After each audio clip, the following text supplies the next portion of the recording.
बोलिए संतोषी माता की जय हो। आज 26 दिसंबर 2025 को सुने शुक्रवार को ये संतोषी माता की कथा। बोलिए संतोषी माता की जय हो। एक बुढ़िया थी, उसके 7 पुत्र थे। 6 कमाने वाले थे और एक निकम्मा था। बुढ़िया माँ 6 पुत्रों की रसोई बनाती और भोजन कराती, और जो भी बचता वो सब 7वें को दे देती थी। परंतु वह बहुत ही भोला था, मन में कुछ विचार न करता था। एक दिन अपनी बहू से बोला, देखो मेरी माता का मुझ पर कितना प्यार है, वो मुझे कितना प्यार करती है। वह बोली, क्यों नहीं, सबका झूठा बचा हुआ तुमको जो खिला देती है। वह बोला, ऐसा भी कहीं हो सकता है? मैं जब तक अपनी आंखों से न देखूं मान नहीं सकता। बहू ने कहा, देख लोगे तब तो मानोगे। कुछ दिन बाद बड़ा त्योहार आया। घर में 7 प्रकार के भोजन और चूरमा के लड्डू बने। वह जांचने को सिरदर्द का बहाना करके पतला कपड़ा सिर पर ओढ़कर रसोई में ही सो गया और कपड़े में से सब देखता रहा। छाऊ भाई भोजन करने आए और उसने देखा माँ ने उनके लिए सुंदर सुंदर आसन बिछाए हैं, 7 प्रकार की रसोई परोसी है। वह आग्रह करके उन्हें जिमाती है और वो सब कुछ देखता रहा। छाऊ भाई भोजन करके उठे तब झूठी थालियों में से एक लड्डू के टुकड़ों को उठाकर माँ ने एक लड्डू बनाया और जूठन साफ करके माँ ने उसे पुकारा, उठ बेटा, छाऊ भाई भोजन कर गए, अब तू ही बाकी है, उठ न, कब खाएगा? वह कहने लगा, माँ मुझे भोजन नहीं करना, मैं तो परदेश जा रहा हूँ। माता ने कहा, हाँ, कल जाता हो तो आज ही चला जा। वह बोला, हाँ, आज ही जा रहा हूँ। यह कहकर वह घर से निकल गया। चलते समय बहू की याद आई। वह गौशाला में कंटे थाप रही थी। जाकर बोला, हम जावे परदेश को, आवेंगे कुछ काल, तुम रहियो संतोष से धर्म आपनो पाल। वह बोली, जाओ पिया आनंद से हमारो सोच हटाए, राम भरोसे हम रहे, ईश्वर तुम्हें सहाय। देव निशानी आपनी देख धरु मंदिर, शुद्धि हमारी न बिसारियो, रखियो मन गंभीर। वह बोला, मेरे पास तो कुछ नहीं, यह अंगूठी है सो ले लो और अपनी कुछ निशानी मुझे दे दो। वह बोली, मेरे पास क्या है, यह गोबर भरा हाथ है।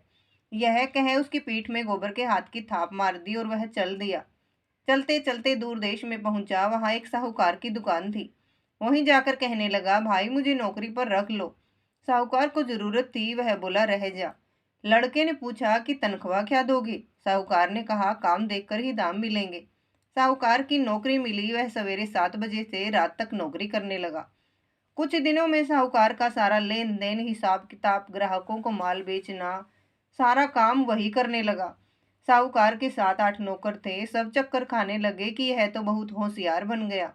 सेठ ने भी काम देखा और 3 महीने में उसे आधे मुनाफे का साझीदार बना लिया और 12 वर्ष में वो नामी सेठ बन गया और मालिक सारा कारोबार उसके ऊपर छोड़कर बाहर चला गया।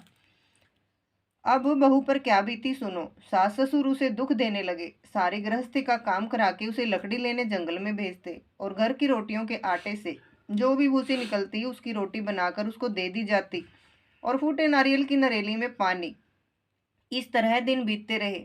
एक दिन वह लकड़ी लेने जा रही थी कि रास्ते में बहुत सी स्त्रियां संतोषी माता का व्रत करती दिखाई दी। वह वहां खड़ी होकर बोली और कथा सुनी और वहां उन सभी बहनों को कहने लगी, तुम किस देवता का व्रत करती हो और इसके करने से क्या फल मिलता है?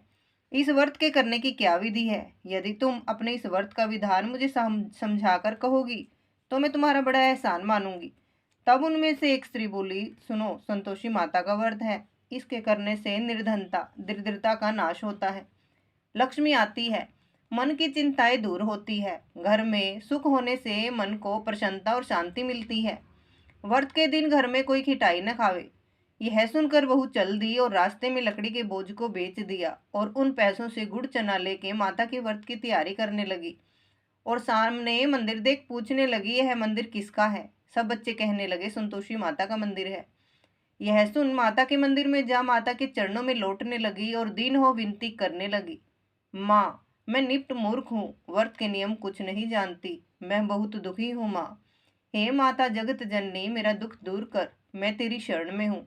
माता को दया आई। एक शुक्रवार बीता कि दूसरे शुक्रवार को ही उसके पति का पत्र आ गया और तीसरे को उसका भेजा हुआ पैसा भी आ पहुंचा। यह देख जेठानी मुंह सिकोड़ने लगी, इतने दिनों में इतना पैसा आया, इसमें क्या बड़ाई है? लड़के ताना देने लगे कि काकी के पास अब पत्र आने लगे हैं, रुपया आने लगा, अब तो काकी की खातिर बढ़ेगी, अब तो काकी बुलाने से भी नहीं बोलेगी। बेचारी सरलता से कहती, भैया पत्थर आवे रुपया आवे तो हम सबके लिए ही अच्छा है। ऐसा कहकर आंखों में आंसू भरकर संतोषी माता के मंदिर में मातेश्वरी के चरणों में गिरकर रोने लगी। माँ, मैंने तुमसे पैसा नहीं मांगा, मुझे पैसे से क्या काम है, मुझे तो अपने सुहाग से काम है। मैं तो अपने स्वामी के दर्शन और सेवा मांगती हूँ। तब माता ने खुश होकर कहा, जा बेटी, तेरा स्वामी आएगा। यह सुन खुशी से बावली हो घर का काम काज करने लगी। अब संतोषी माँ विचार करने लगी, इस भोली पुत्री से मैंने कह तो दिया कि तेरा पति आवेगा, पर आवेगा कहाँ से, वह तो इसे स्वप्न में भी याद नहीं करता। उसे याद दिलाने के लिए मुझे ही जाना पड़ेगा।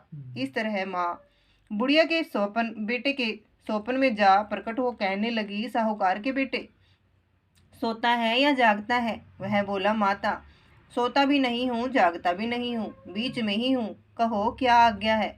माँ कहने लगी, तेरा घर बार कुछ है या नहीं? वह बोला, मेरा सब कुछ है, माँ बाप भाई बहन व बहू, क्या कमी है? माँ बोली, भोले पुत्र, तेरी स्त्री घोर कष्ट उठा रही है, तेरे माँ बाप उसे दुख दे रहे हैं, वह तेरे लिए तरस रही है, तू उसकी सुधि ले।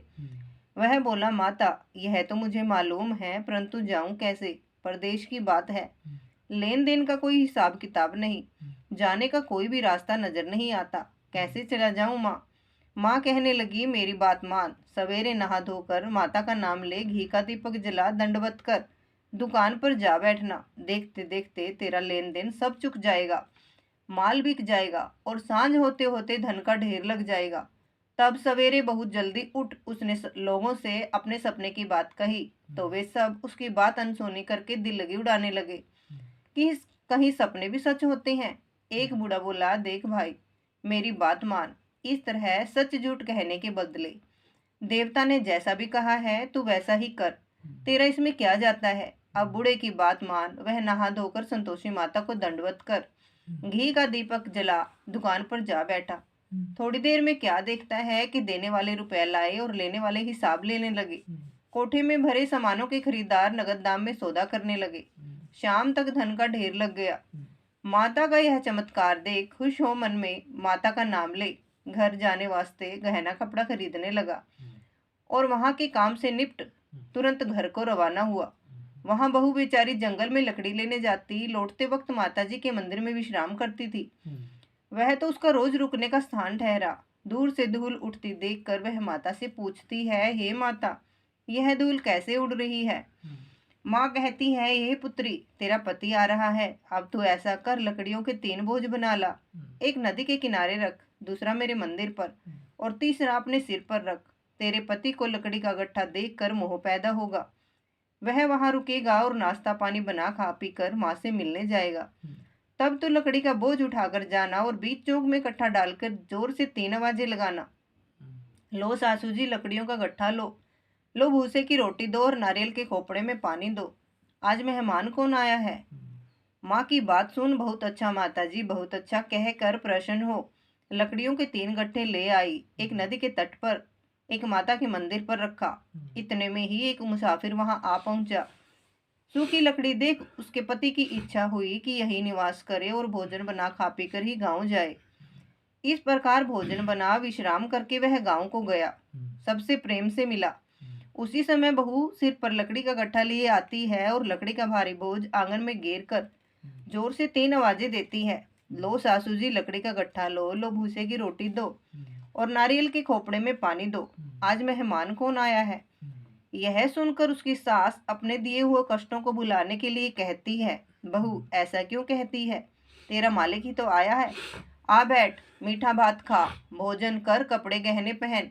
इतने में आवाज सुनकर उसका स्वामी बाहर आता है और अंगूठी देख व्याकुल हो माँ से पूछता है, माँ ये कौन है? माँ कहती है, बेटा तेरी बहू है, आज 12 वर्ष हो गए जब से तू गया है, सारे गांव में जानवर की तरह भटकती फिरती है, कामकाज घर का कुछ नहीं करती, 4 समय आकर के खा जाती है, अब तुझे देखकर भूसे की रोटी और नारियल के खोपड़े में पानी मांगती है। वह लज्जित होकर बोला, ठीक है माँ, मैंने इसे भी देखा है और तुम्हें भी देखा है, अब मुझे दूसरे घर की ताली दो तो मैं उसमें रहूं। तब माँ बोली, ठीक है बेटा, जैसी तेरी मर्जी, कहकर ताली का गुच्छा पटक दिया। उसने ताली ले दूसरे कमरे में जो तीसरी मंजिल के ऊपर था खोलकर सारा सामान जमाया। एक दिन में ही वहां राजा के महल जैसा ठाट बाट बन गया। अब क्या था, वे दोनों सुख से रहने लगे। इतने में अगला शुक्रवार आया। बहू ने अपने पति से कहा कि मुझको माँ का उद्यापन करना है। इतने में अगला शुक्रवार आता है और बहू अपने पति से कहती है कि मुझे माँ का उद्यापन करना है, और वह उद्यापन की तैयारी करने लगी। जेठ के लड़कों को भोजन के लिए कहने गई। वह तुरंत ही उद्यापन की तैयारी करके जब लड़कों को बुलाने जाती है तो जेठानी अपने बच्चों को सिखाती है, देखो रे, उद्यापन के समय जब तुम खाना खाओगे तो तब खटाई मांगना, जिससे उसका उद्यापन पूरा ना हो।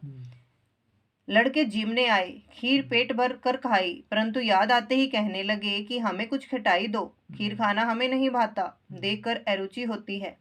बहू कहने लगी, खटाई किसी को नहीं दी जाएगी, यह तो संतोषी माता का प्रसाद है। लड़के उठ खड़े हुए, बोले पैसे दो। बोली बहू कुछ नहीं जानती थी, सो उन्हें पैसे दे दिए। लड़के उसी समय उठ करके इमली लाकर खाने लगे। यह देखकर बहू पर माताजी ने कोप किया। राजा के दूत उसके पति को पकड़कर ले गए। जेठ जेठानी मनमाने खोटे वचन कहने लगे। लूट लूट कर धन इकट्ठा करके लाया था, सो राजा के दूत उसको पकड़कर ले गए। अब सब मालूम पड़ जाएगी जब जेल की मार खाएगा। बहू से ये वचन सहन नहीं हुए। बहू रोती रोती माता के मंदिर में गई। हे माता, तुमने ये क्या किया? हंसाकर अब क्यों रुलाने लगी? माता बोली, पुत्री, तूने उद्यापन तो करके मेरा व्रत भंग कर दिया, इतनी जल्दी सब बातें भुला दी। वह कहने लगी, माता भूली तो नहीं, न कुछ अपराध किया है, मुझे तो लड़कों ने भूल में डाल दिया, मैंने भूल से उन्हें पैसे दे दिए, मुझे क्षमा करो माँ। माँ बोली, ऐसी भी कहीं भूल होती है? वह बोली, माँ मुझे माफ कर दो, मैं फिर से तुम्हारा उद्यापन करूंगी। माँ बोली, अब भूल मत करना। वह बोली, अब भूल नहीं होगी। वह माँ वो कहती है, माँ अब बताओ वे कैसे आवेंगे? माँ बोली, जा पुत्री, तेरा मालिक तुझे रास्ते में आता मिलेगा। वह घर को चली, राह में पति आता मिला। उसने पूछा, तुम कहाँ गए थे? तब वह कहने लगा, इतना धन जो कमाया है उसका टैक्स राजा ने मांगा था, वह भरने गया था। वह खुश होकर के बोली, भला हुआ, अब घर को चलो। कुछ दिन बाद फिर शुक्रवार आया। वह बोली, मुझे माता के व्रत का उद्यापन करना है। पति ने कहा, करो। फिर जेठ के लड़कों से भोजन को कहने गई। जेठानी ने एक दो बातें फिर से सुनाई और लड़कों को सिखा दिया कि तुम पहले की तरह खटाई मांगना। लड़के कहने लगे, हमें खीर खाना नहीं भाता, जी बिगड़ता है, कुछ खटाई खाने को दो। वह बोली, खटाई खाने को नहीं मिलेगी, खाना हो तो खाओ। वह ब्राह्मण के लड़कों को लाकर भोजन कराने लगी। यथाशक्ति दक्षिणा की जगह एक एक फल उन्हें दिया। इससे संतोषी माँ खुश हुई। माता की कृपा होते ही 9वें मास उसको चंद्रमा के समान सुंदर पुत्र प्राप्त हुआ। पुत्र को लेकर प्रतिदिन माता जी के मंदिर में जाने लगी। माँ ने सोचा कि यह रोज आती है, क्यों न आज मैं इसके घर चलूं, इसका आसरा देखूं तो सही। यह विचार कर माता ने भयानक रूप बनाया। गुड़ और चने से सना मुख, ऊपर सूंड के समान होठ, उस पर मक्खियां भिनभिना रही हैं। दहलीज में पांव रखते ही सास चिल्लाई, देखो रे, कोई चुड़ैल चली आ रही है, लड़कों इसे भगाओ, नहीं तो यह किसी को खा जाएगी। लड़के डरने लगे और चिल्लाकर खिड़की बंद करने लगे। बहू रोशनदान से देख रही थी। प्रसन्नता से पागल होकर चिल्लाने लगी, आज मेरी माता मेरे घर आई है। यह कहकर बच्चे को दूध पीने से हटाती है और इतने में सास का क्रोध फूट पड़ा। बोली, रांड, इसे देखकर कैसी उतावली हुई है जो बच्चे को पटक दिया। इतने में माँ के प्रताप से जहाँ देखो वहां बच्चे ही बच्चे नजर आने लगे। वह बोली, माँ जी, जिनका मैं व्रत करती हूँ यह वही संतोषी माता है। इतना कह झट से सारे घर के किवाड़ खोल देती है। सबने माता के चरण पकड़ लिए और विनती कर कहने लगे, हे माता, हम मूर्ख हैं, हम अज्ञानी हैं, पापी हैं, तुम्हारे व्रत की विधि हम कुछ नहीं जानते, तुम्हारे व्रत को भंग करके हमने बड़ा अपराध किया है। हे माता, आप हमारा अपराध क्षमा करो। उस प्रकार माता खुश हुई। माता ने बहू को जैसा फल दिया वैसा माता सबको दे, जो पढ़े उसका मनोरथ पूर्ण हो। बोलिए संतोषी माता की जय हो।